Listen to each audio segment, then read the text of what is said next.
क्या आप अपनी जिंदगी बेहतरीन जीना चाहते हो? ज्यादातर लोग सोचते हैं कि अच्छी जिंदगी जीने के लिए हमें ज्यादा से ज्यादा चीजें करनी चाहिए, पर असल में ये बिल्कुल उल्टा होता है। आपको अपनी जिंदगी से टॉक्सिक चीजें कम करनी चाहिए। आज हम 11 ऐसी चीजें डिस्कस करेंगे जो आपको अपनी जिंदगी से खामोशी से निकल देनी चाहिए, और जब आप इन्हें निकल दोगे तो आप नोटिस करोगे कि कैसे आपकी जिंदगी इंस्टेंटली बेटर हो जाती है। सबसे पहली चीज जो आपको अपनी जिंदगी से निकालनी चाहिए वो है टॉक्सिक लोग, चाहे वो दोस्ती में हो या फिर रोमांस में। सबको पता है कि हम वैसे ही बन जाते हैं जैसे लोगों के साथ हम ज्यादा वक्त बिताते हैं, पर अक्सर लोगों को यह समझ नहीं आता कि बुरी रिलेशनशिप्स को कैसे खत्म करना है। लोग अपने आप को मजबूर समझते हैं कि उन लोगों के साथ कांटेक्ट में रहना चाहिए, चाहे वो उन्हें दुख ही क्यों न दे रहे हो। सुनो, चाहे आपने किसी के साथ कितना भी अच्छा वक्त गुजारा हो, वक्त बदलता है। कभी कभी आपके जिंदगी के किसी चैप्टर का एंड हो जाता है और यह समझना जरूरी है। अगर कोई इंसान आपको रोकता है, तकलीफ देता है या आपके ग्रोथ को हिंडर करता है, तो उन्हें अपनी जिंदगी से हटा दो। यह करना अपने आप के प्रति वफादारी दिखाने के लिए जरूरी है, और आपको किसी को एक्सप्लेनेशन देने की जरूरत नहीं है। इनफैक्ट यह जरूरी है कि आप इन रिलेशनशिप्स को क्विकली खत्म करो, क्योंकि जब आप ये काम अपने अंदर ही करते हो तो यह आपके एक्सेप्टेंस और हीलिंग में मदद करता है। सो सेल्फ रिफ्लेक्ट करो और इंटरनली डील करो, इंस्टेड ऑफ लोगों के ओपिनियन सुनने के। खुद पर तरस खाना से ज्यादा बेकार कुछ नहीं होता। समझ सकता हूं उनकी जिंदगी मुश्किल हो सकती है, पर आप चाहे किसी भी सिचुएशन में हो, खुद पर तरस खाने से कुछ नहीं मिलेगा। इससे बस आप और कमजोर बनते हो और अपने आप को फेल होने का एक एक्सक्यूज देते हो।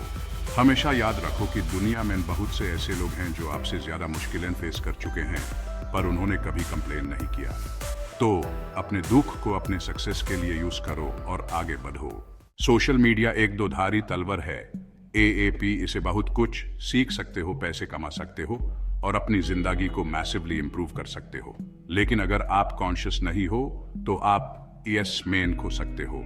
ज्यादातर लोग सोशल मीडिया को बिना सोचे समझे यूज करते हैं, बस स्क्रॉल करते रहते हैं और दूसरों की स्टोरीज देखते रहते हैं। यह उनके मेंटल हेल्थ के लिए नुकसानदायक होता है। जब हम इन डिजिटल स्टोरीज को देखते हैं तो हम अपने डिफिकल्ट मोमेंट्स को दूसरों के हाईलाइट मोमेंट्स से कंपेयर करते हैं। इससे हम डिसैटिस्फाइड और जेलस फील करते हैं। इसलिए जरूरी है कि आप अपना सोशल मीडिया टाइम लिमिट करो। इसे ऐसे समझो जैसे आप एक लाइब्रेरी विजिट कर रहे हो, एक स्पेसिफिक पर्पस के लिए।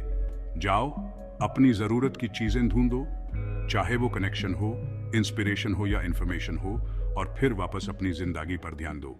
जब भी हम अपने गोल्स के पीछे भागते हैं, एक वक्त ही आता है जब सेल्फ डाउट हमें रोकता है। यह सेल्फ डाउट हमारी कॉन्फिडेंस को तोड़ सकता है और हमें अपने गोल से दूर कर सकता है। ज्यादातर मोटिवेशनल लोग आपसे कहेंगे कि बस अपने आप पर भरोसा रखो, पर यह एडवाइस तब काम नहीं आती जब आपके अंदर शक ज्यादा हो। मैंने ये देखा है कि सेल्फ डाउट को खत्म करने का बेस्ट तरीका यह है कि आप समझो कि यह सेल्फ डाउट कभी कभी जस्टिफाइड होता है। अगर आपने अपने लिए एक बड़ा गोल सेट किया है, जैसे मिलियनेयर बनने का, लेकिन आपने कभी 1 मिलियन नहीं कमाया है, तो सेल्फ डाउट नेचुरल है। यह समझना जरूरी है कि आपके पास वो स्किल्स नहीं हैं जो मिलियन कमाने के लिए चाहिए, वरना आप पहले ही कर चुके होते। तो इंस्टेड ऑफ बेस अपने आप पर अंधे भरोसे में रहने के, ऑब्जेक्टिवली अपने आप और अपने गोल को देखो। बहुत से लोग अपने दिल में ग्रजेस रखते हैं, बिना जाने कि वो उनकी इनर पीस को खत्म कर रहे हैं। चाहे ये ग्रजेस दूसरों के लिए हो या किसी सिचुएशन के लिए, या दिल में नफरत का जहर भरते हैं। समझ सकता हूं उनकी नफरत कभी कभी आपको गोल तक ले जा सकती है, लेकिन ज्यादा देर तक नफरत रखना आपके सोल को करप्ट कर देता है। आखिर में आपको नफरत को छोड़ना सीखना होगा और दूसरों को माफ करना होगा। यह माफी दूसरों के लिए नहीं, बल्कि अपने आप के लिए होती है। माफी ही असली रास्ता है इनर पीस और हैप्पीनेस की तरफ। आखिर में यह जरूरी है कि आप अपनी जिंदगी से इन टॉक्सिक चीजों को खामोशी से निकाल दें। एपी नोटिस करेंगे कि कैसे इन चीजों को रिमूव करने से आपकी जिंदगी इंस्टेंटली बेटर हो जाती है।